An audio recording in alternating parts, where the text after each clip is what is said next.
Hey guys, welcome to our podcast. It's all about living with autoimmune diseases, inflammatory skin conditions such as psoriasis, eczema, celiac, allergies, and really sharing tactical tips with all of us and all of our community about how do we manage, how do we find our positivity, and of course, finding our superheroes. So today's guest, and I'm really super excited, is Jessica Danford, and she's an online personality and wellness coach known as Gluten-Free Wifey. I hope I pronounced it right.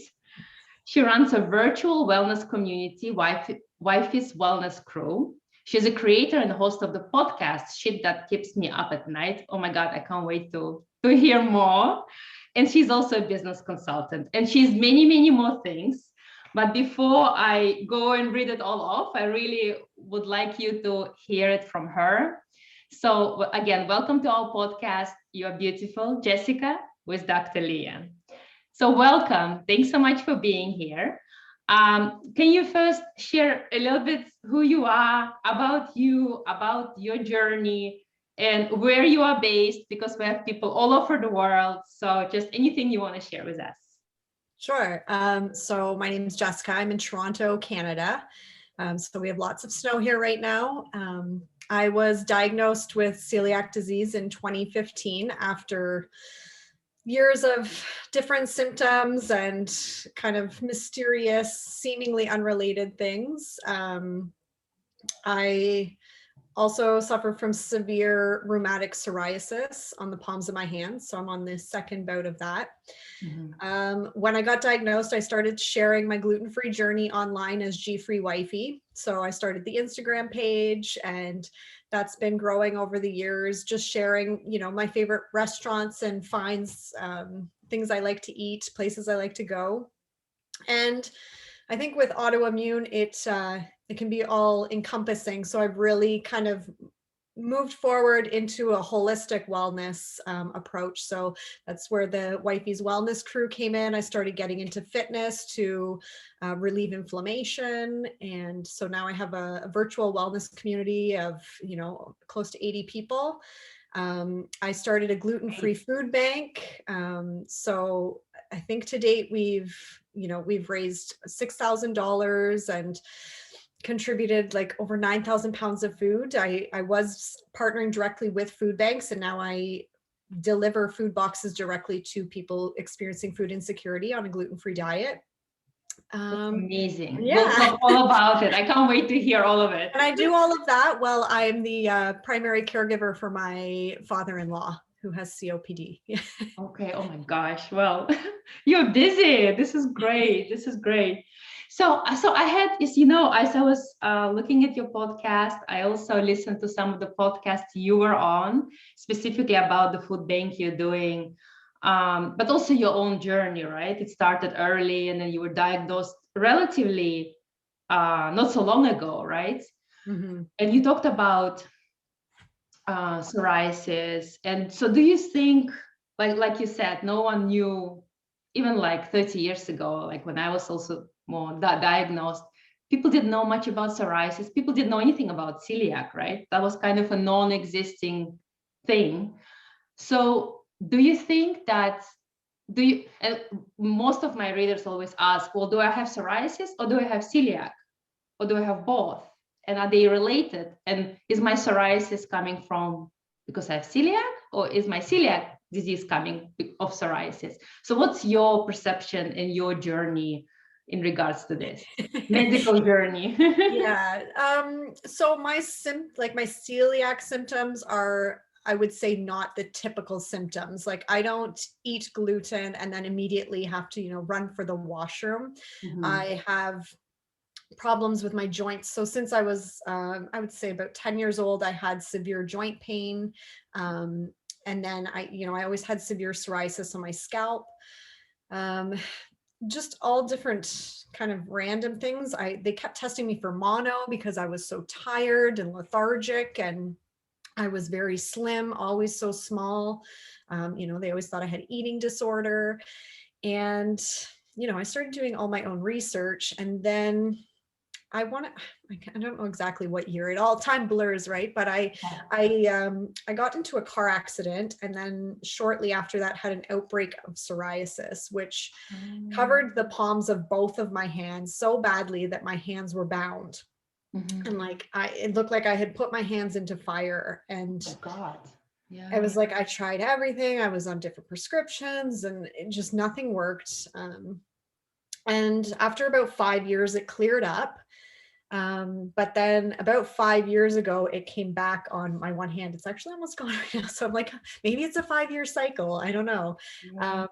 But yeah, I actually had suggested to my doctor several times, just based on my research, like maybe I have celiac disease. Maybe that's kind of what's triggered the psoriasis, why I have all these other symptoms. And they were just like, no one has that. Like, no, no, no. And then my younger sister actually ended up being hospitalized and was diagnosed with ulcerative colitis and celiac disease.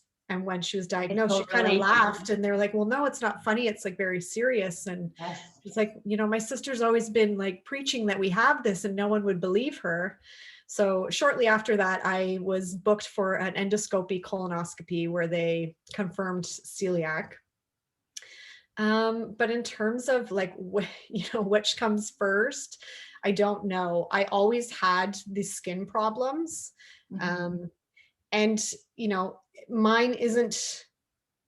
my skin problem isn't diagnosed as dermatitis herpetiformis, which would be the celiac of the skin. Yeah. So it isn't celiac. So yeah, it gets complicated because it's a different autoimmune. Right. And it's so interesting because at the end, right, it's all related. It's all, like we said, autoimmune. And I don't want to speculate here, even like the car accident, right? Whatever response it triggered, it could be enormous stress, mental and the body, right? That triggered your immune system to react. It could be something else. It could be completely unrelated. My psoriasis came when I was 6 years old, and it was triggered actually by a vaccine, which is the weirdest thing. I'm a huge vaccine proponent. I'm like, yes, everyone should get it. But now I know what I'm allergic for in a vaccine, what preservative. So it's crazy, right? And it can be triggered at any point. So do you, and of course, so your situation is different. You have, like, I have a non-celiac gluten sensitivity. So yes, I feel bloated, like you say, but I don't have all these other symptoms that people with true celiac like you and like another have. And it's interestingly that even though myself, I'm a pharmacist and analytical chemist, and I always tell my husband, who is an immunologist and oncology physician, that we are never taught at school to learn holistic medicine, right? And to look at all of this holistically. It's always you go to a GI doctor and they look for Crohn's disease or ulcerative colitis. You go to dermatologists, they only look at psoriasis. It's never really holistic because we're not taught to act like this and think like this. So how was your journey in terms of, like, I know they found, so it was, I guess it was really over a long time, right? Psoriasis and then celiac many years later. Did you find in the medicine, in the physicians community, some relief that you found someone now to whom you talk who understands also the diet aspect, right? The recipes that you are making, the diet aspect, and how it can impact your psoriasis and your celiac? Yeah, I would say I didn't find that I had support from my medical team, even when I, whether it was the dermatologists, many of them who I saw, it was try this, try that. There still was never a solution. When I was diagnosed with the celiac disease, it was, good luck, call the Celiac Association and they might help. Figure it out. If you need to, call a dietitian. And I think I saw a dietitian once. And even the dietitian I saw, was not recommending, the most nutritious foods or things like that. And I always felt like there has to be a solution, like with the foods I'm eating, and, whether that's organic foods or, it's hard because it's so controversial, even in terms of the associations that support people in these communities. There's not a lot of research into different things like that. So yeah, it's challenging. When you suffer constantly, you start to question everything and you look into everything. I agree. Actually, we'll be interviewing someone, and you maybe also follow her, and she really swears by like garlic. She said, oh my God, I eat garlic and it helps. And I'm like, oh my God, I love garlic, but it doesn't help me. But it's interesting. So how did you, and I want this to be about really tactical help, right? For people who struggled for many years and still can't find a cure. There's no cure, but something that a relief, or people who are just newly diagnosed, whether it's psoriasis or celiac or both, or like your sister, it's Crohn's, which is very debilitating, right? Disease and celiac. So because then you really barely can eat anything, right? And you have a very strict diet, and there are medicine that we won't go in now, but there are a lot of medicines that go in there. So how did you find your path? Because you seem really to know where you're going, to know what you're doing. And it's okay if you don't, and if you're still finding, but how did you find and said, okay, I think this is what might work for me? Yeah. Well, I think I've been on kind of a self-advocacy or self-empowerment journey for quite a while. And just, those basic things like, I was a smoker. I knew I needed to quit smoking. So good for you. I was sick of people, dismissing symptoms because, oh, well, you're a smoker. Okay, well, now I'm not going to be a smoker. So now what is it? We know I was a very stressful job. I was working many hours. I was commuting. I was in an unhealthy relationship in the past with my first psoriasis flare. So I had a lot of life changes going on. And I think instead of kind of getting depressed in that situation, I really took the time to, okay, what kind of person do I want to be? What is my idea of a healthy person? How do they live? And, that means not smoking, that means exercising, that means eating healthier foods. And, it's so different for everybody. And, what reacts for me might not react for you. So it's such a trial and error. And I think it's really just being graceful with yourself. For me right now, I'm again doing no alcohol because we know alcohol does the triggers inflammation. And so, and I've seen like dramatic results in my hand, like I can kind of show you there. Yeah, I see. That's just, it never kind of fully goes away, but it makes a huge difference. So it's just trial and error for yourself, and what worked for your friend's friend might not work for you. So yeah. It's so true. And I think what you said is just so important, is really loving yourself in this journey and having empathy for yourself. Because I do recognize, say, like looking at my spots and looking at my journey and thinking, oh my God, it's because I'm doing this, or it's because I'm doing that, or maybe I'm stressing so much, I should not stress, and then I would stress even more, right? So yeah. So, right, it's really saying, it's okay, I have this flare up now, it's okay, what can I do to really love myself? And it's also very hard, right? There's no, like you said, a straight answer. If it was, we all would be feeling better today. Yeah. Well, and I find, like, for me, I share so much of my gluten-free life of the celiac because it's not something you can see. So I don't tend to share all of the time about my psoriasis because, there's that stigma where you're like, I don't want pity. And I'm not contagious. I'm not, I'm not incapable of doing things, although it is extremely painful at times. It's just such a fine balance between being transparent and honest with my experience, but also being positive and uplifting for people who are experiencing the same thing. Yeah.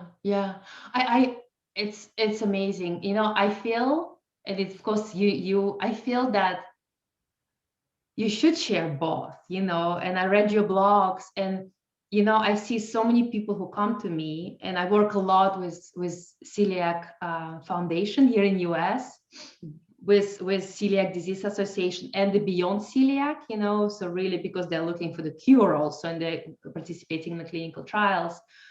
And many, many, many people have also psoriasis or eczema, or Hashimoto, or Crohn's, or any other inflammatory disease. And all we talk is about then celiac, which is, yes, it's very debilitating. But I feel that suddenly there will be a more community when you also talk about both, right? Because there's so many people who have all of it, and don't know how to navigate. So what do you have sometimes? Because I had it all the time, like, oh my God, people will look at my spots and see psoriasis, you can see, like, oh, did you feel, oh, something happened? Even my GP would say that to me. I would come for my physical, oh, what happened to your leg? I'm like, well, I have psoriasis, right? So what, and of course, like you said, psoriasis, you can see, celiac, they don't. So when you explain to people, you go to a restaurant and you say, oh no, I can't eat this, it's gluten in there. People always ask me, oh, is that a preference? I'm like, no, it's not a preference. How do you deal with it? How should people deal with it without being, of course, with being polite, but how not to get angry? Yeah, well, and I think that that's the key too, is to not get angry, because when you get angry and defensive, you're not going to educate people. They're just going to shut you down and be like, okay, these people are reactive. But it is like educating. It's calling ahead so that you don't have to sit at a table with a group of friends and do the whole explaining thing. It's pulling yourself away from the table and, having a conversation with the kitchen manager away from the table, so it doesn't turn into a whole conversation where you're taking over the event. Yeah. I think that's the main thing. Dinners at friends and family houses, a lot of times I'll ask what the host is serving, and I'll, don't go out of your way to make all gluten-free. I will make myself the exact same thing you're having, and I will make it the way I can make it gluten-free. And then, I might sit there with something that looks much better than they're having. I know, usually it is. Like, oh, like, how did you make that? And then that's an opportunity to educate the people around you. Like, yeah, I made this gluten-free lasagna by doing this, that, and the other thing. So then the next time they're like, oh, I can do that. And everyone would enjoy it. So I think that's a big part of it too. And knowing ahead of time, like if you're going somewhere where there's not going to be options for you, having a snack before you go, having, granola bar in your handbag or something like that, pre-eating, and just enjoying the company. Yeah, it can be a disappointment, but I think so many things in our culture are based on food or based on alcohol or all these, social things. But to just enjoy the company of people. And I think after this crazy year we've had, people might be more receptive to just enjoying the company of others. Yeah, I agree. So my other question is also, I was thinking when I had really bad flare-ups, it consumes your whole day, right? Because we know psoriasis and celiac, it's not just inflammation in your gut, right? It's not just what you eat. It's not just what you put on your skin. It's not just manifestation in your skin. It affects your brain, I would say, as well, right? I would feel very anxious and depressed, and it consumes you, right? It's almost like you have cancer and that's your life, that consumes you. So what do you do on those darkest days, and how often are those darkest days? And what will be great tips from you to all of us on what to do on those days? Yeah. I think it's making sure you get rest, making sure you're making healthy choices. For me, it was that diving into fitness, and I have to modify all the time. Like I lead a fitness community, and I have to say to people like, yeah, I might not be able to do a push-up, but I can do this move instead. So it's not saying like, I'm not going to do a workout because I can't use my hands. I'm going to find an alternative way to do something. And because although it might be hard to do the exercise is more beneficial than the hardship I might be going through while I'm doing it. So, I'm getting that endorphins, I'm getting the stress relief, which is going to help with the inflammation. And the biggest thing for me is exercise. If you can't do exercise, going for a walk even is so important. Getting outside. Just taking time for yourself. I think that's one thing I had to do too, is not put everyone else ahead of myself. I'm, prone to taking care of others and putting myself behind. So it really forces you to say, okay, what do I need to do for me? Yeah. That's so important. And there are studies done. For everything, right? Exercise is one of the best medicines, I would say we can do. And like you said, like I sometimes, so I now take medicines for my psoriasis, biologics. And then now once a month, I have to inject it in my both legs, those syringes with the cold viscous fluid. So then for 3 days, my legs are painful. And I love exercising in the morning because it gives me that clarity. So I'm doing my arms, I'm not doing my tummy, right? So I'm like, okay, everyone needs to do something on their tummy anyhow. So, but yes, I so hear you. But yet I know I wake up the next day and I'm like, oh, I don't have to do it. And if I don't exercise, I feel worse. So it's a great suggestion. And even a walk, if you can't go exercise, if you don't have that at home, or you can't go to the gym, especially now, that's great. So before we also go into your, I would like to hear also more about the food bank and everything else.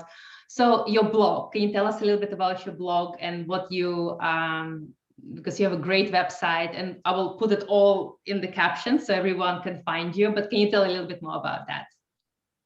Yeah, I started it with my younger sister, and it was more GFreewifey. People are like, what's a GFreewifey? Well, G-free for the gluten-free, and then Wifey, when you look up the definition of wifey in the Urban Dictionary, it's like the best friend, your ride or die, someone who has your back. I know that. So it was kind of like, I came up with the name as like, your gluten-free kind of role model, best friend, showing you the ropes. So that's where I kind of came up with the name, and just sharing different things and different places. And then that's kind of grown into the relationships with the businesses, and started doing food drives, because there was a time in my past where I used a food bank, and they were not able to provide me gluten-free food. So the blog or the website is just kind of where I put a few recipes and a little bit of my story. I'm not super active on there. I mostly am on the Instagram, but yeah, I think mostly it's turned into a lot of stuff for the food drives and food bank that I do. So yeah, so that just started through sharing and connecting with all these business owners. That's great. And tell us a little bit about the food bank. And I know I will put you gave me the GoFundMe link, so I will put that definitely in there. But I think it's absolutely amazing that you guys are doing this. And I think especially now during COVID, I'm sure it's been tremendous help for many people. Yeah. Well, so I've been doing it for a few years now. And it started off, I was connecting with local food banks. So I was like, oh, I'm partnering with these different businesses. I'll partner with a food bank close to that business, and we'll do a food drive fundraiser. I would go in and do like a little workshop with them, talk about why people might need gluten-free, how to store and supply it. And so I did that for quite a while, a couple of years. But I always found people were still approaching me like, hey, I know you just donated 900 pounds of food to this food bank, but they couldn't give me gluten-free food. So I, over the years, I've had a couple of people. So whenever I did a food drive, I'd like, okay, I'd hold for this person, that person. So I was like, okay, why am I donating to these food banks who are not providing for the people? Because, when you figure they say 1% of people have celiac disease. When you're looking at a food bank who has majority run on volunteers, high turnover, depending on the amount of people that are requesting gluten-free food from a food bank, like they don't have the resources to invest in training or programming or whatever that might be. So it just wasn't happening. So I started serving people directly. So now I have 25 families that I deliver food boxes to throughout the very greater Toronto area. It's quite a large, area right now, but yeah. And then it was just nice to see it kind of really caught momentum. And then the associations I saw in the United States started doing different food banks as well. So that was great to see that happening. And now the Canadian Association has started a bag campaign. So they're just kind of launching that. So it's nice to see more national. Is that the National Celiac Association, or which one? Yeah, the Canadian Celiac Association. Oh, the Canadian, okay. The American, they don't do it yet? The Celiac Disease Foundation, sorry.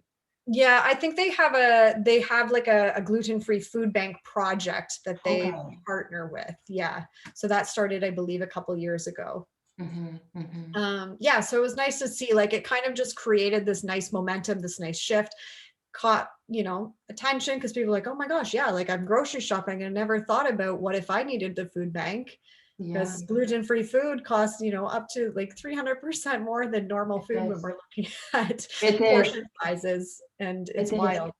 So it's unbelievable you're doing this. Seriously, this and it helps so many people. And I know you say, and I like that you said, hey, I'm going to, of course, you're only one person, right? So you really need an army of people to help you. So hopefully, and let me know if you want me to put anything in there, or promote it in any way. But I think this is great. And you need, of course, small people like you and kind of those connections, those networks together to grow this.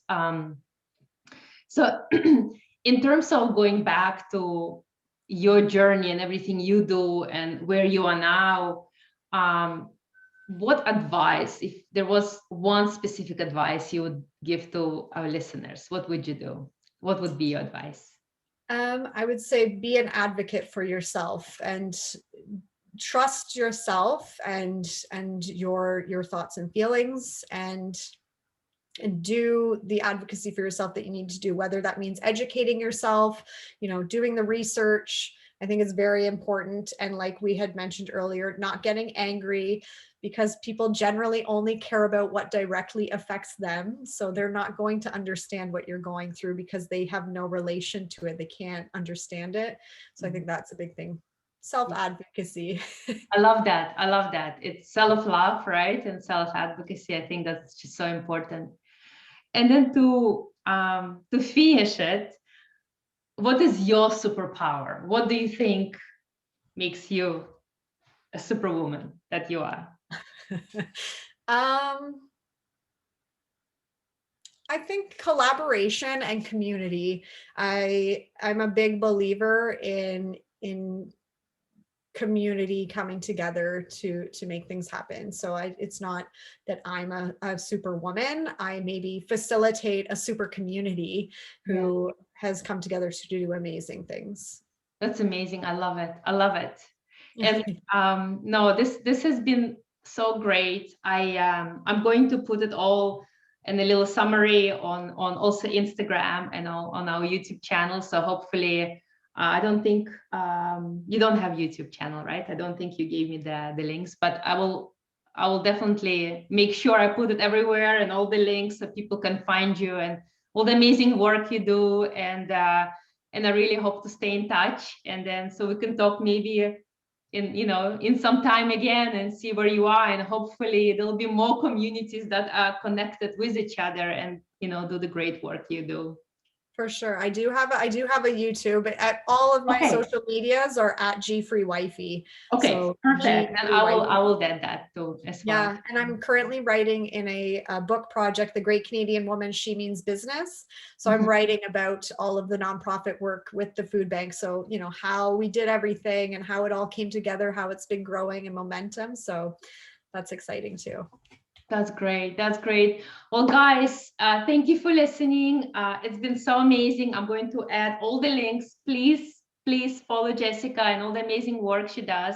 And please go. I'll put the link in for the GoFundMe to fund her project. And stay tuned and subscribe to our channel and follow us. And we'll see you next time. Thank you so much for listening. Thank you.